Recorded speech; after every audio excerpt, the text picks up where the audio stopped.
অত্যাধুনিক ড্রোন আর ক্ষেপণাস্ত্রের কথা শুনলে প্রথমেই যে নামগুলো মাথায় আসে সেই দেশগুলো রাশিয়া, যুক্তরাষ্ট্র, চীন, ইউক্রেন আর ইসরায়েল। কিন্তু এবারের প্রেক্ষাপট ভিন্ন। এবার গুটি কয়েক ক্ষেপণাস্ত্র দিয়ে নয়, পুরো ক্ষেপণাস্ত্রের শহর জনসম্মুখে নিয়ে এসেছে মধ্যপ্রাচ্যের শক্তিশালী এক দেশ। সেই দেশটি পরমাণু শক্তিধর ইরান।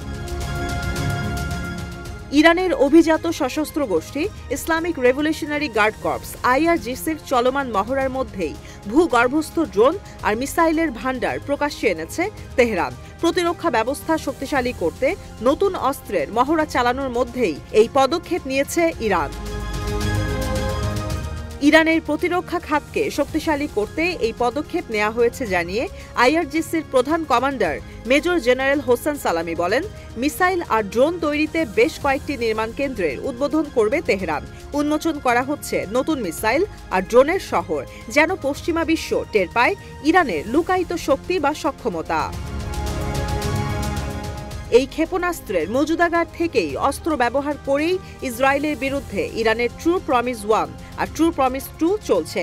এই ঘাঁটির মিসাইল দিয়ে হামলা হচ্ছে যুক্তরাষ্ট্রের দেয়া F-35 যুদ্ধবিমানের ঘাঁটি ইসরায়েলের নাভাতিমে।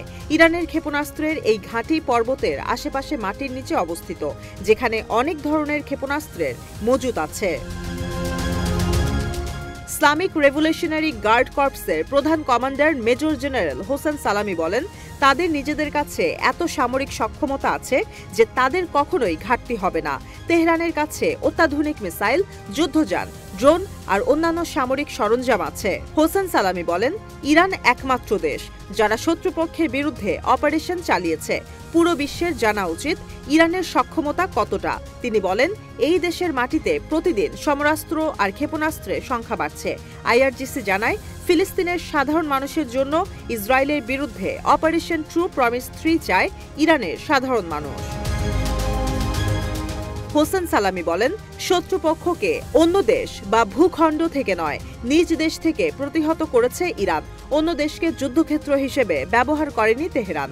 আঞ্চলিক উত্তেজনা বাড়ায় নিজেদের সামরিক সক্ষমতায় জোর দিচ্ছে ইরান। এর আগে IRGCর উপসামরিক বাহিনী বাসিজ ফোর্সের যোদ্ধারা তেহরানের রাস্তায় শক্তিশালী অস্ত্রের মহড়া চালায়। এতে ছিল রকেট লঞ্চার, আর্টিলারি ইউনিট, নৌ কমান্ডো আর যুদ্ধবিমান। IRGC জানায়, দ্রুতই অভ্যন্তরীণভাবে তৈরি অ্যান্টি ব্যালিস্টিক ডিফেন্স সিস্টেম পরীক্ষা করবে তেহরান। এর আগে গেল মঙ্গলবার আকাশ প্রতিরক্ষা ব্যবস্থায় নতুন অস্ত্রের মহড়া চালায় সশস্ত্র বাহিনী IRGC।